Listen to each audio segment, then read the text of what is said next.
Boa noite a todos. Boa noite. Sejam bem-vindos. A nossa gratidão pela vossa presença. Vamos aproveitar este bocadinho, vamos estar aqui todos juntos a partilhar este conhecimento, este estudo, porque estamos todos a aprender uns com os outros, incluindo eu. Apesar de estar aqui deste lado, se bem que gostaria de estar aí sentado, mas pronto, estou aqui deste lado hoje. Então a nossa gratidão também aos benfeitores espirituais deste lar, preparar um ambiente com bastante antecedência para nos receber e para que nós sentíssemos este carinho, estes eflúvios de amor com que estamos neste momento a ser banhados. Então, na noite de hoje trazemos um tema, desta vez mais light dos anteriores, e vamos falar então da magnitude da fé na nossa vida. Então, a fé e a vida caminham juntas, por serem da mesma fonte de amor. Ora, a fonte da vida é Deus. Logo, a fonte da fé é Deus também. Então, daí dizermos que a fé e a vida caminham juntas, por serem dessa mesma fonte. Como ter vida sem ter fé? A vida existe, quer nós tenhamos fé, quer não tenhamos, ela existe. No entanto, nós sabemos que nem sempre a existência é fácil.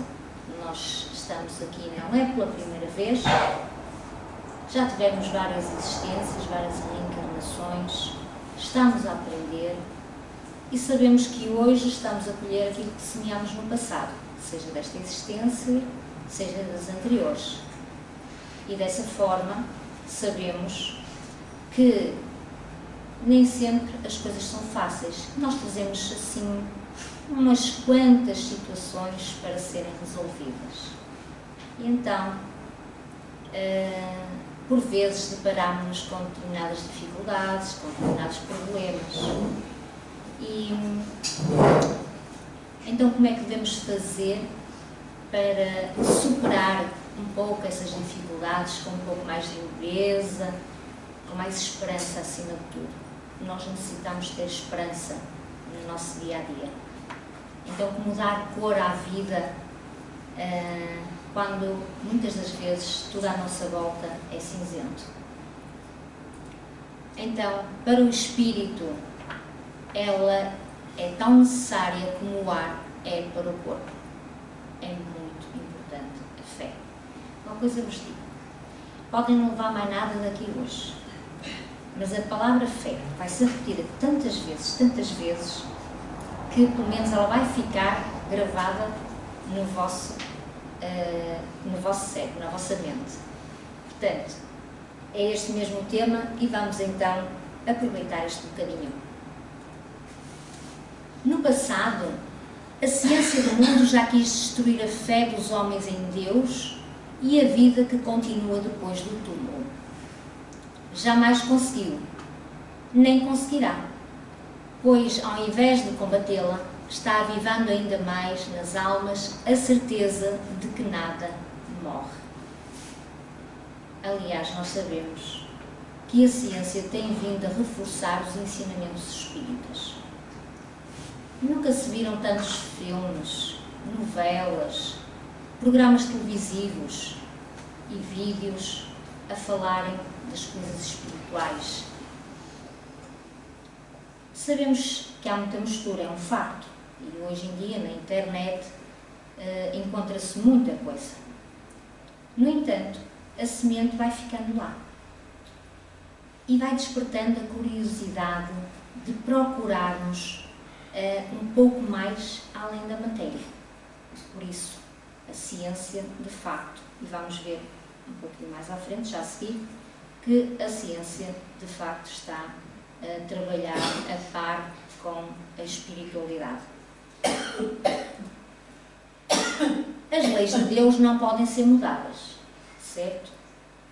Devemos compreendê-las e a sua descoberta requer muita ciência e bastante fé. Muitas vezes nós dizemos: eu acredito muito em Deus, tenho muita fé. Mas também sabemos que às vezes isso dá-se quando as coisas correm como nós queremos, quando somos atendidos nos nossos pedidos, nas nossas aflições. Porque quando nos surgem problemas um pouco mais graves, uma doença grave, um filho com deficiência, a morte de um ser querido, nem sempre temos essa perspectiva. Muitas das vezes acabamos por ter pensamentos e atitudes que negam a fé, atitudes de revolta, não é? Chegando mesmo a questionar Deus: o que é que se está a passar? Porque é que me abandonaste? Porque é que és tão injusto? Não é? Então, onde é que está aqui a nossa fé? Será que a temos de verdade?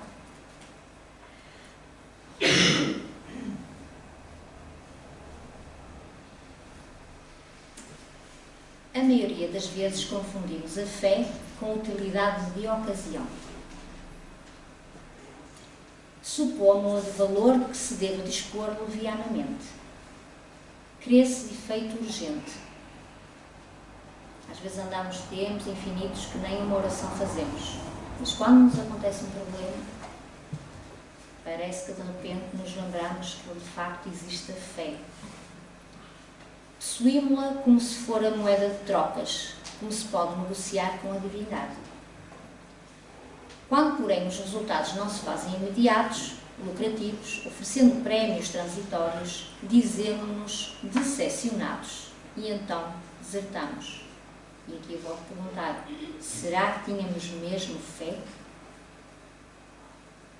Nós acabamos por confundir a fé com um instrumento, como diz aqui, de conveniência, de negociação. Olha, Jesus, se eu conseguir isto, eu faço aquilo. Fazemos aquelas promessas, não é? É uma negociação. Nós é que pensamos que não, mas é. Então, nós atribuímos-lhe um valor superficial e utilitário.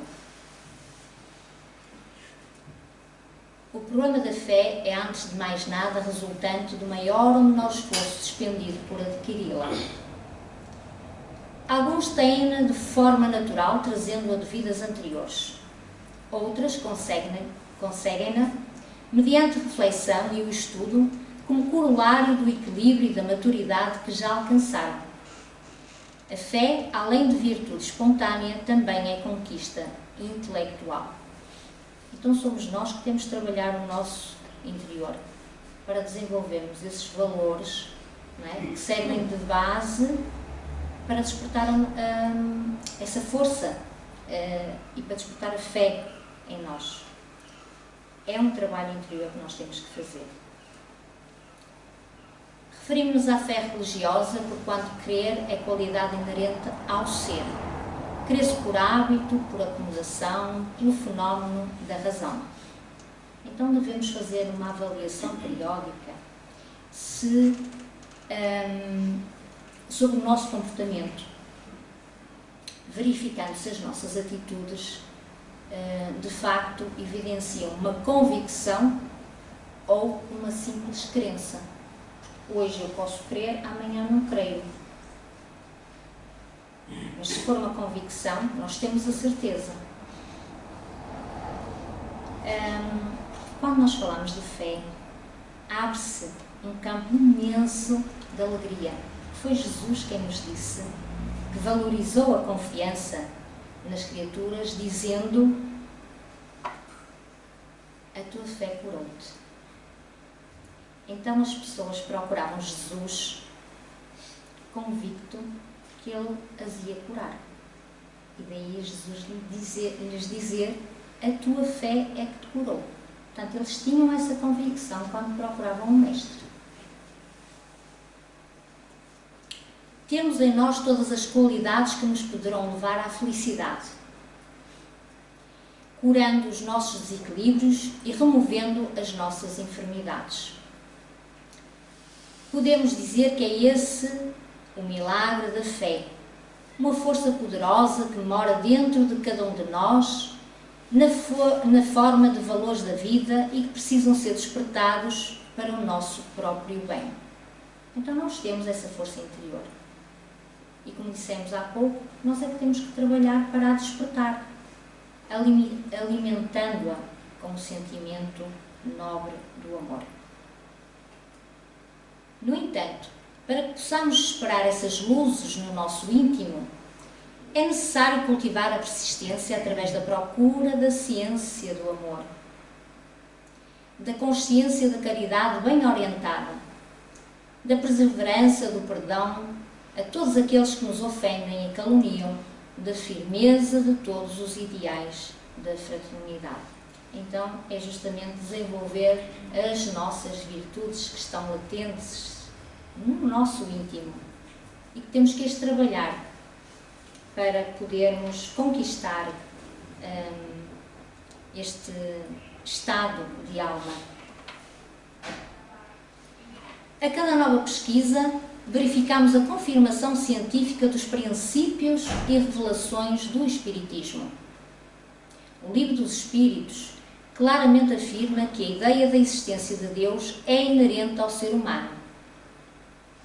Já nasceu com ele, acompanhando desde as suas origens mais remotas, constituindo uma crença de todos os povos.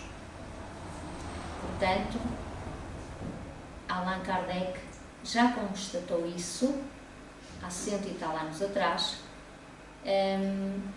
e a ciência agora também está a comprovar. E se antes esta comprovação era do domínio da antropologia, passou agora a fazer parte da ciência médica. Vários médicos, vários cientistas estão a trabalhar nesta área. Jordan Grafman, se eu não disser bem os nomes, façam de conta que estou a dizer, está bem?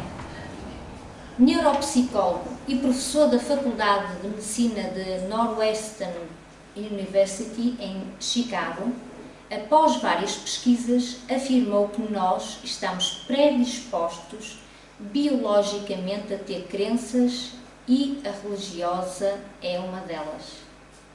Ora, isso já foi dito por Allan Kardec, certo? Na verdade, constatou que ela nasceu junto com o cérebro humano antes de outras crenças. Estamos a fazer uns progressos. E este senhor, este neuropsicólogo e professor, ele é detentor do prémio Humboldt Research Award de 2011. E ele publicou um artigo, entre muitos outros, que eu não cheguei a pesquisar, mas ele tem vários artigos, mas publicou um artigo na revista Nature com o título "Os neurocientistas não devem ter medo de estudar a religião". Ele afirma que muitos colegas, muitos neurocientistas, evitam investigar a religião e a espiritualidade por receio de serem considerados não cientistas,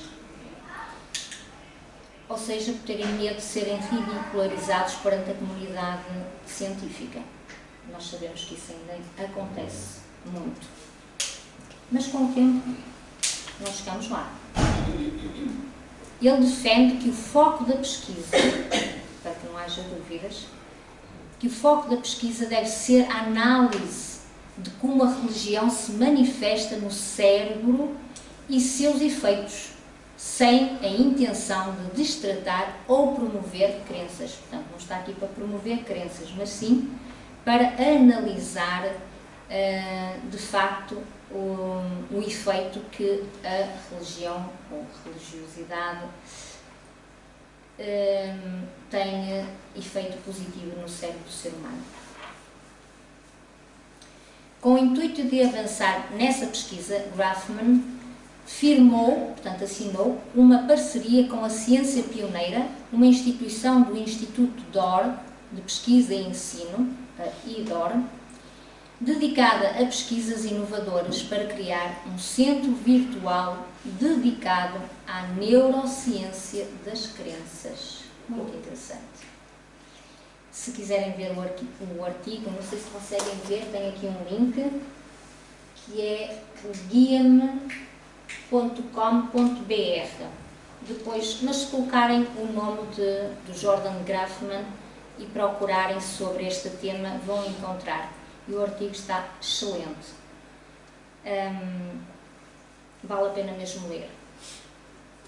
Mas também outros neurocientistas enfatizaram também a facilidade que a prática religiosa entreabre para o autoconhecimento e a melhoria das relações entre as criaturas humanas, bem como para o aspecto mais importante, que é a vivência dos princípios religiosos. Ou seja, a forma como a pessoa pratica a religião é mais importante do que as ideias religiosas em si. E então, de facto, a ciência vem reforçar os ensinamentos espíritas.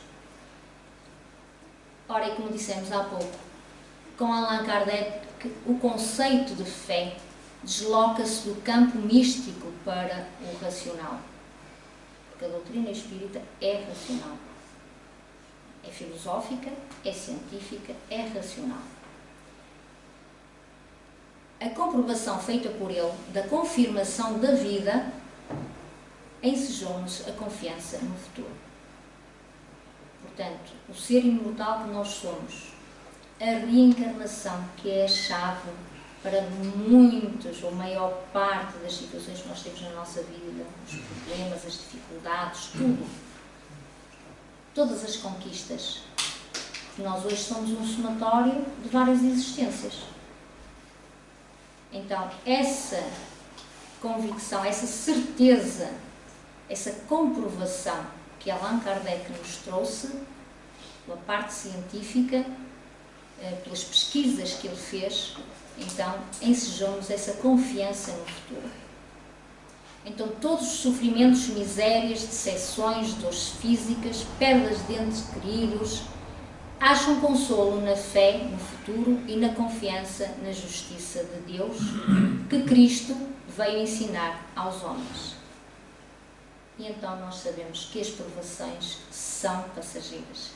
Hoje estamos num planeta de provas e expiações, somos seres ainda muito imperfeitos, mas estamos a trabalhar, a desenvolver estas apetências, estas virtudes que moram em nós, para nos tornarmos seres melhores e nos aperfeiçoarmos e evoluirmos a nível espiritual. A ideia clara e precisa que se faz da vida futura proporciona uma fé inabalável no futuro e também já no presente. E esta fé tem imensas consequências sobre a nossa moralidade, porque muda completamente o ponto de vista sob o qual encaramos a vida terrestre.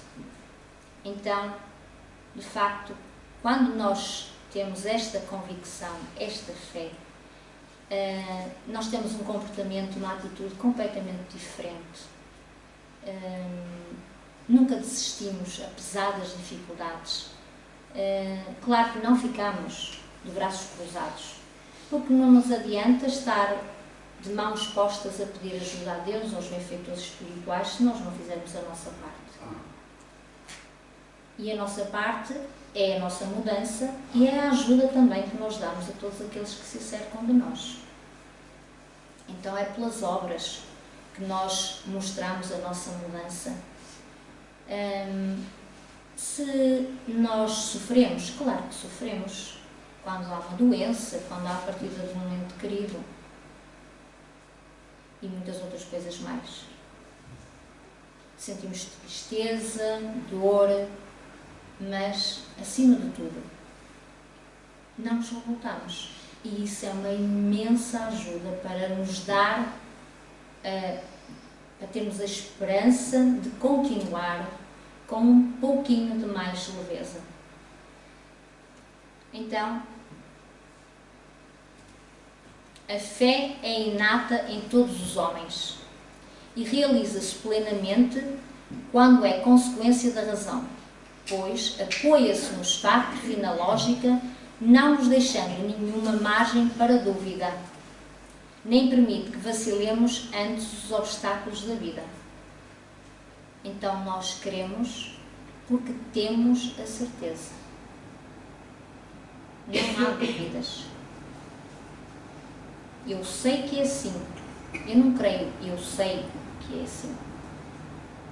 Então, como tal, acionemos as forças da fé que depende somente de nós, das nossas qualidades no campo dos sentimentos, alinhavando todos os dias a força mental para a educação dos nossos próprios pensamentos.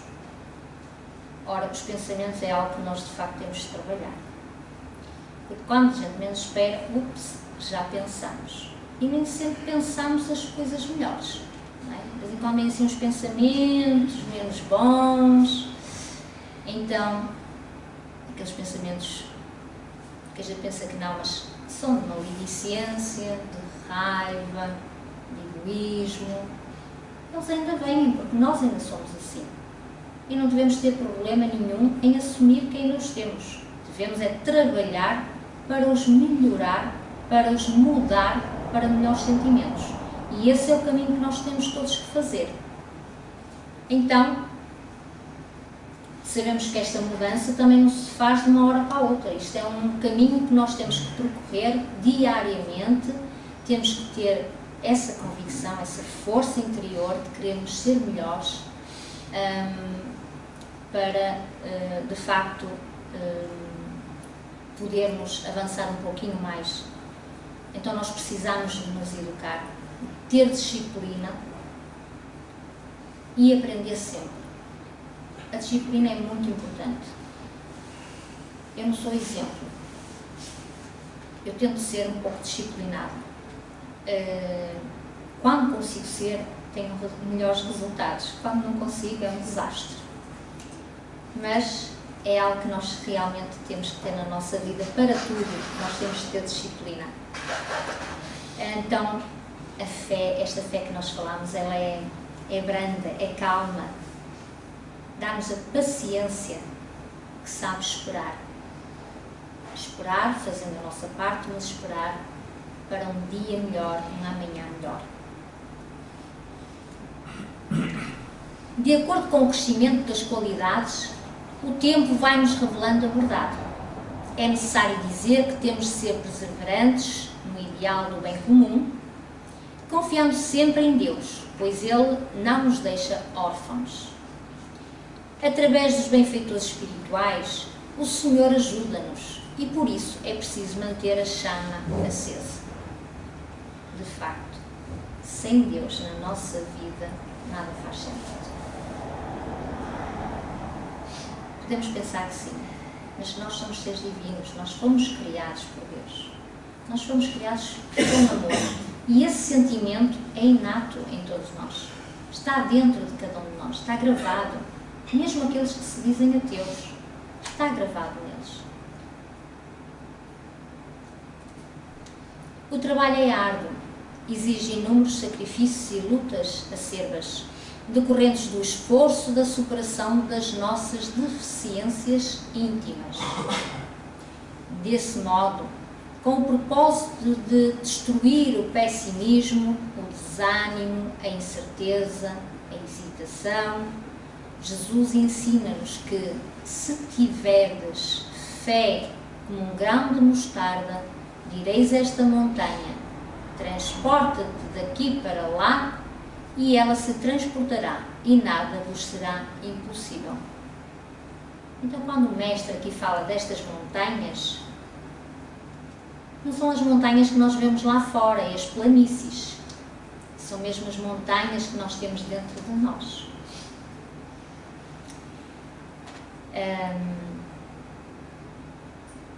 Eu disse que não ia ser pesada, que era um tema mais leve, mas a gente vamos sempre fugindo para esta parte menos boa, que é aquela que nós temos que trabalhar em nós. Então, ele referia-se mesmo às montanhas de ordem moral que cada um de nós comporta, sobre a forma do orgulho, de egoísmo, de vaidade e muitas outras coisas mais. Outros tantos vícios que obscurecem a nossa mente e que nos impedem de avançar para planos mais altos. Portanto, há que fazer esse trabalho. Porque nós, se pensarmos bem, muitas vezes hoje deparamos com problemas, situações, como dissemos há pouco, que são a lei de causa e efeito, não é? Que lá atrás lhes demos origem e que hoje, não é? Estamos aqui pela oportunidade, pela misericórdia divina, para conseguirmos trabalhar essas dificuldades em nós e podermos dar um passinho, um saltinho mais à frente. A fé racional é o meio para não recuarmos ante as provas que são necessárias ao nosso burilamento. Temos de sustentar a coragem na luta, conscientes de que toda a conquista nos domínios do espírito reclama esforço e sacrifício continuados. Muitas vezes somos tentados pelos prazeres imediatos, não é? Pelas facilidades que o mundo nos traz, as facilidades materiais. Mas temos que estar atentos. Podemos viver com tudo, estamos na matéria, estamos no mundo material e, portanto, não temos que fugir. No entanto, não podemos estar a permutar o que é eterno por aquilo que é transitório, não é? Daí Jesus também nos alertar para orar e vigiar. Devemos caminhar sem que a descrença nos insinua no espírito. Para tal, oremos para buscar forças no alto para os embates da vida. Com o Cristo, transportam-se as montanhas sagradas da tradição bíblica para o interior da alma. E desta forma criamos um santuário espiritual erguido ao Criador em todos os lugares da terra, visto que a adoração terá lugar portas adentro do coração. Então este contacto nosso pessoal com Deus, sem esse contacto pessoal com Deus, a crença do homem não passa de uma aparente manifestação de religiosidade. E quando nós falamos de religiosidade, será que nós sabemos o que isso significa? Então vamos ver aqui o que nos diz no livro Imensidão dos Sentidos, quando o autor aborda um tema que é a mediunidade e religião, ele esclarece-nos o que significa ter religiosidade. Então diz-nos assim, antes ainda vou olhar aqui a palavra, já está a secar a boca.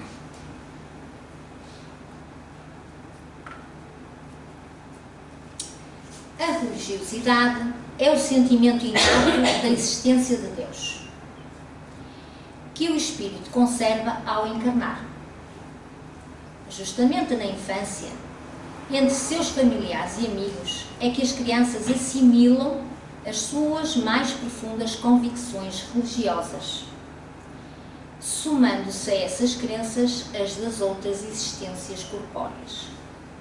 Então, o autor diz-nos que nós trazemos um certo grau de maturidade espiritual e que são significativos os conhecimentos a respeito de nós mesmos e da nossa filiação divina, e que são adquiridos ao longo, no decorrer das vidas pretéritas. E ele diz-nos assim também: o que principalmente chama a atenção de muitos de nós na fase infantil é o desejo ardente de adquirir conhecimentos, uma espécie de energia motora sempre em movimentação que nos anima, estimula, encoraja e impulsiona ao aprendizado constante. Tudo o que fazemos na infância tem um objetivo importante na formação da nossa personalidade. Vejam só, está aqui a falar da importância educação na infância. Na formação da nossa personalidade psicossocial e espiritual. Portanto, devemos valorizar os esforços e a sede de informações na idade dos porquês. As crianças chegam a uma fase que nós chamamos que eles estão na fase dos porquês. Eles querem saber tudo. E nós devemos explicar. Eles querem saber porque é que está a chover, porque é que a pedra é dura, porque é que Deus existe, porque é que o ar existe.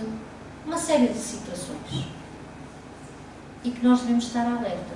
É nessa altura em que nós apelamos para trazer as crianças à evangelização.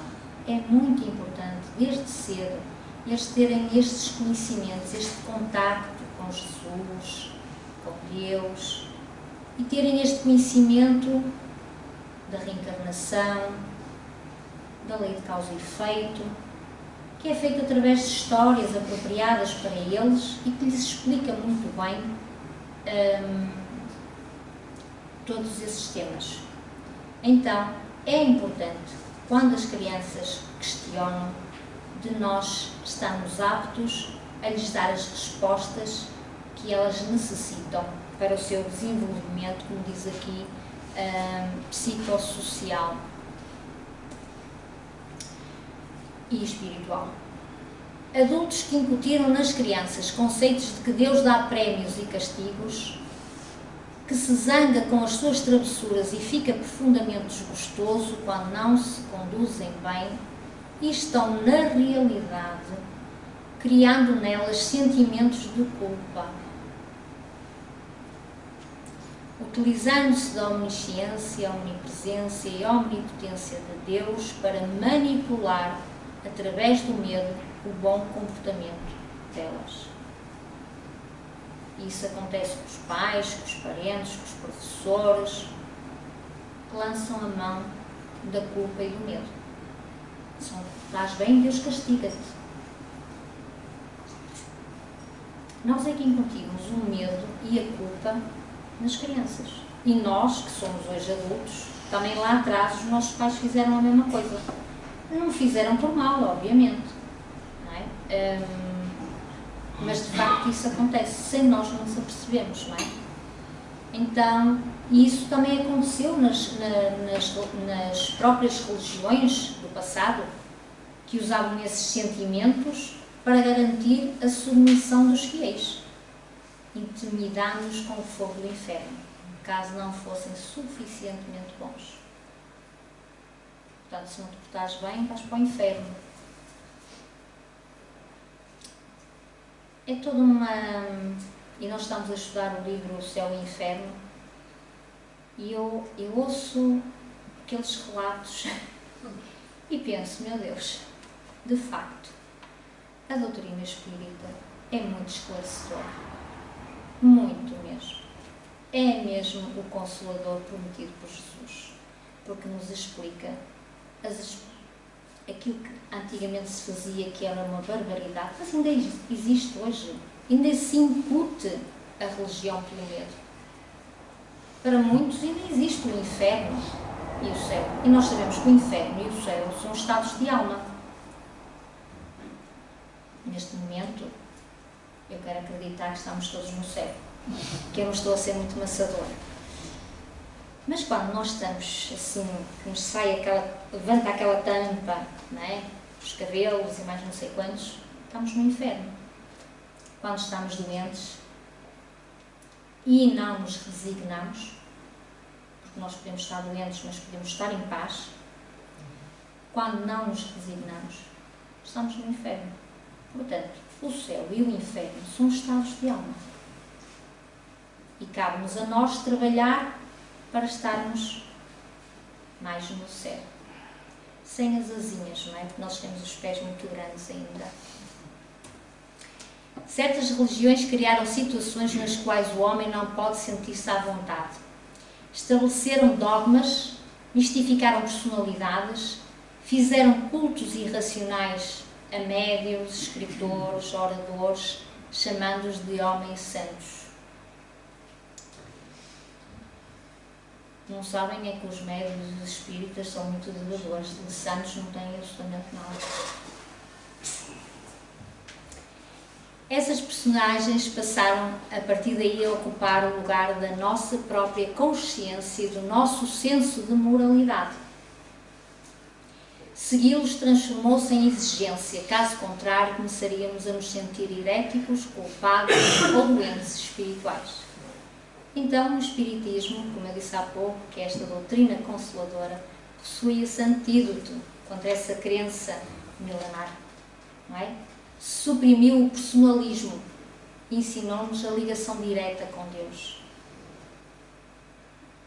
Então, dispensando os intermediários, não é? Nós podemos orar, interiorizar, meditar e falar com Deus. Não precisamos de intermediários.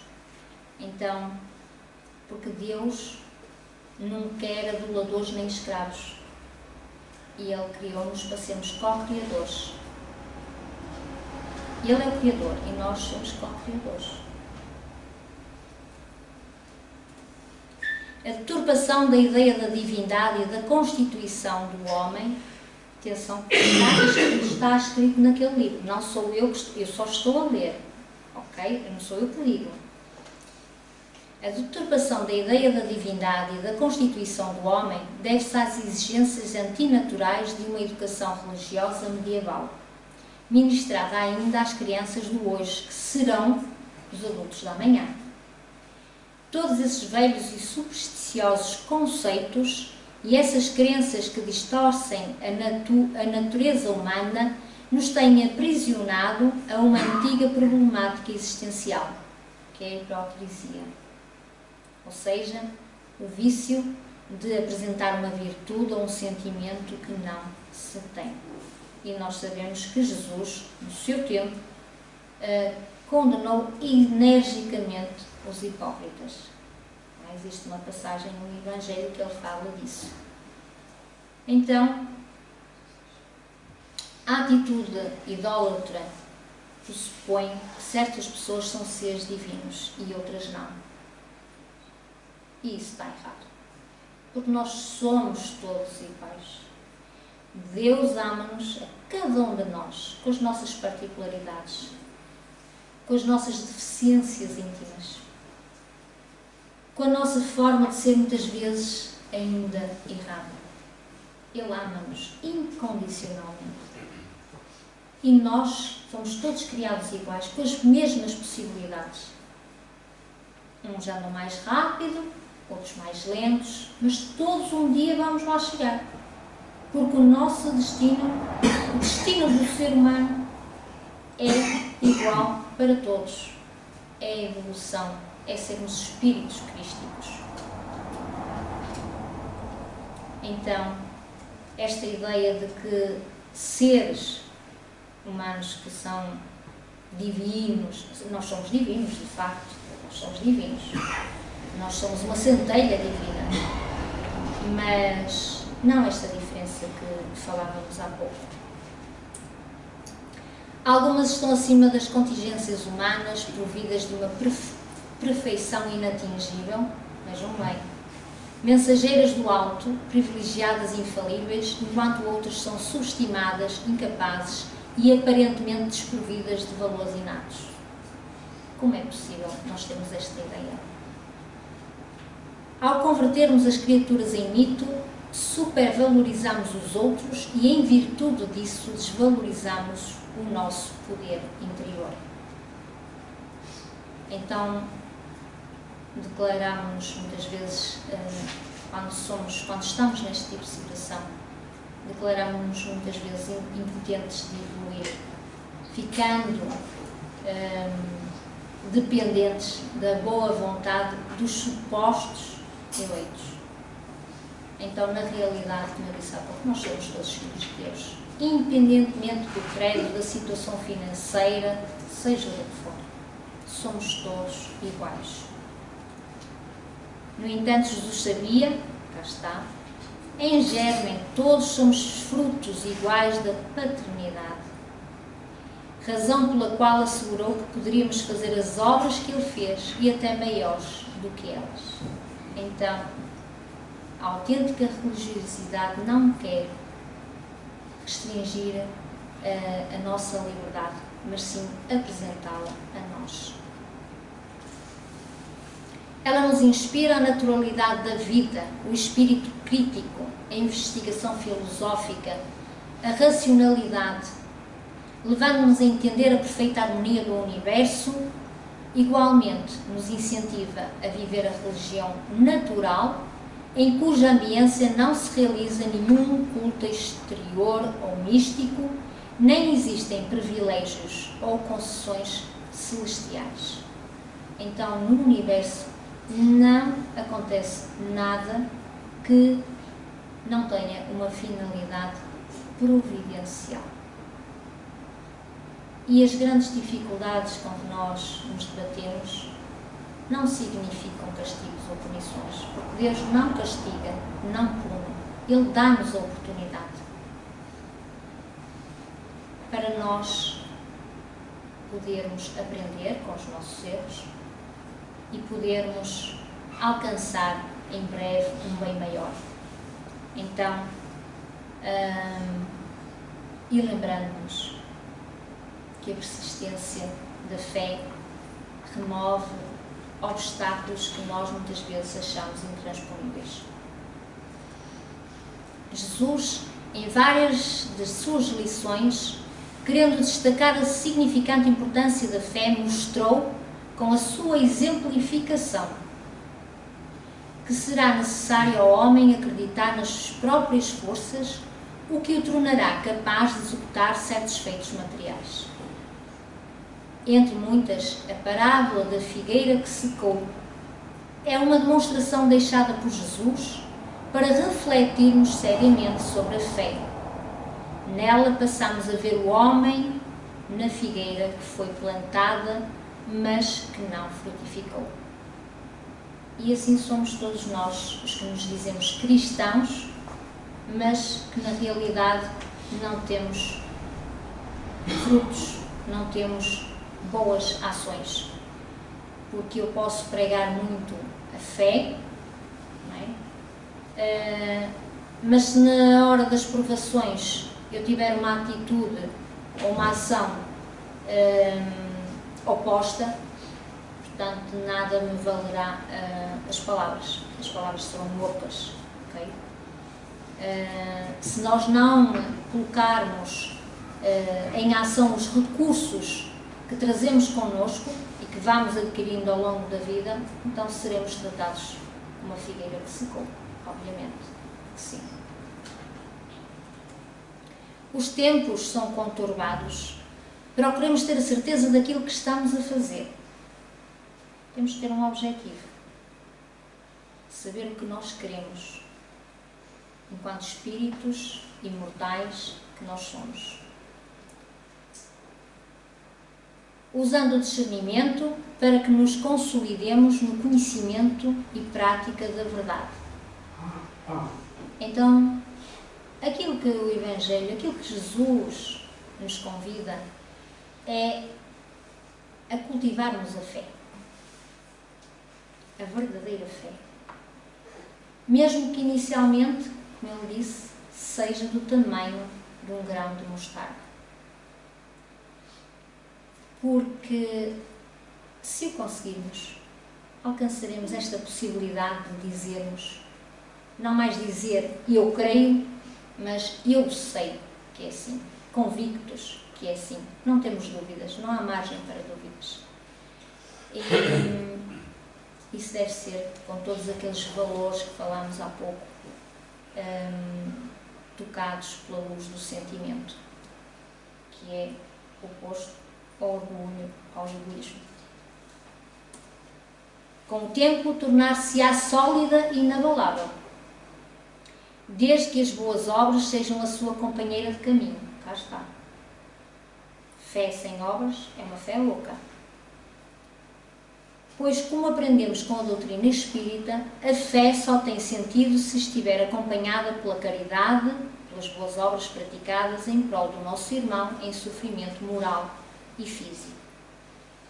Então, se estivermos munidos desta fé sincera, estaremos em condições de atravessar todos os momentos menos bons, difíceis, não só nossos, mas também todos os momentos que nós vemos que o nosso orbe terrestre está a passar, para podermos triunfar nas provas e nas expiações, rumo então a essa iluminação espiritual interior que devemos conquistar. Essa fé não pode estagnar em nenhuma circunstância da vida e sabe trabalhar sempre, intensificando a amplitude de sua iluminação pelo esforço e pelo dever cumprido. Traduzindo a certeza na assistência de Deus, ela exprime a confiança que sabe enfrentar todas as lutas e problemas com a luz divina no coração e significa a humildade redentora que edifica no íntimo do espírito e disposição sincera do discípulo relativamente ao faça-se no escravo a vontade do Senhor.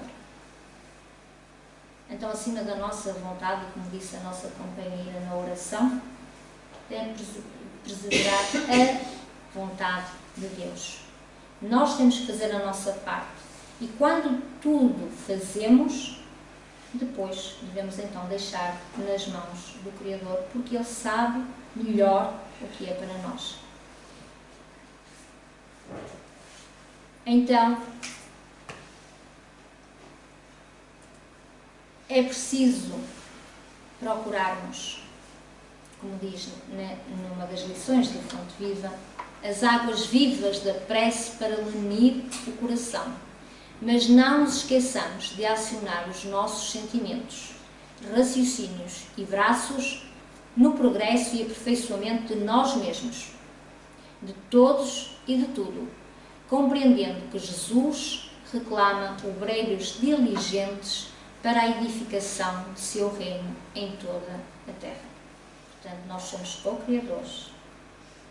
Nós temos a nossa responsabilidade enquanto seres espirituais e imortais, e nós devemos fazer aquilo que nós queremos ver. Nós temos que ser a mudança, não é? A mudança que nós queremos ver no mundo tem que começar em nós, porque a mudança começa em nós. O outro tem o seu tempo, nós também temos o nosso, obviamente, mas a mudança que queremos ver no mundo começa em nós. Então, e para terminar, estudemos o que é fé, analisemos o que seja a vida, meditemos em Deus e em Cristo para que nos tornemos espíritos livres, sem conflitos, sem queixas.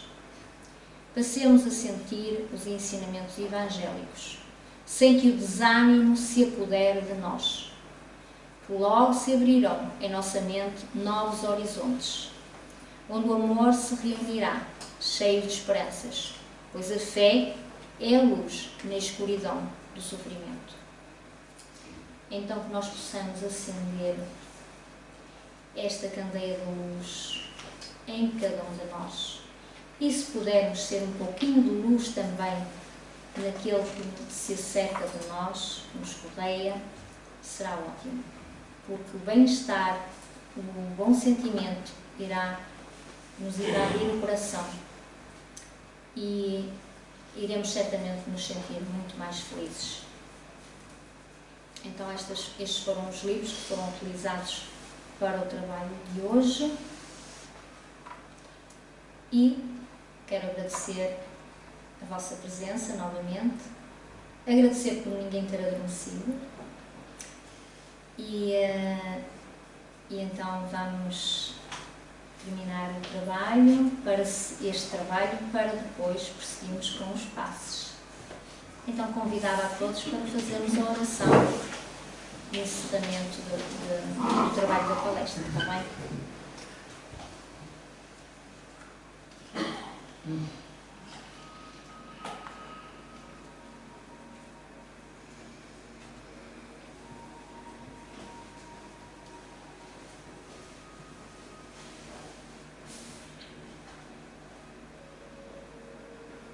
Mestre Jesus, te agradecemos pelos ensinamentos, pelos conhecimentos que nos fizeste chegar. Estes conhecimentos que nos libertam a alma, que nos dão força e coragem para sermos melhores. Obrigada, Senhor Jesus, por seres a luz no nosso caminho, pelo amor com que nos envolves a cada instante. Obrigada, Jesus, por nos aproximares do nosso Pai, de Deus, todo poder e bondade, toda misericórdia.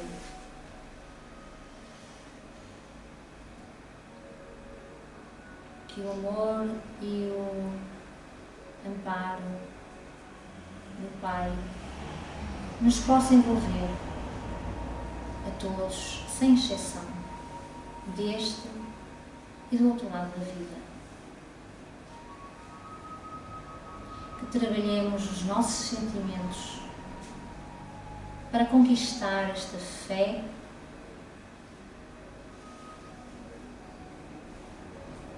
que nos conforta, que nos dá força, aquela que não nos faz duvidar.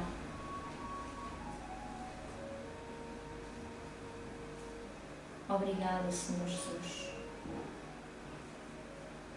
pelo estudo da noite, pela Tua presença nas nossas vidas.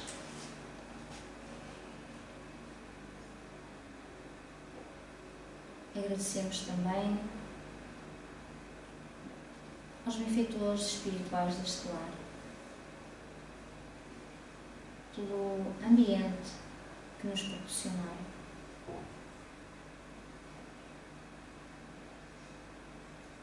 Jesus, Mestre amigo,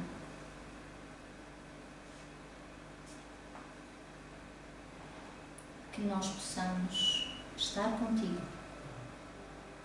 e com Deus sempre, que nós temos a certeza que Tu estás sempre connosco e que Deus também.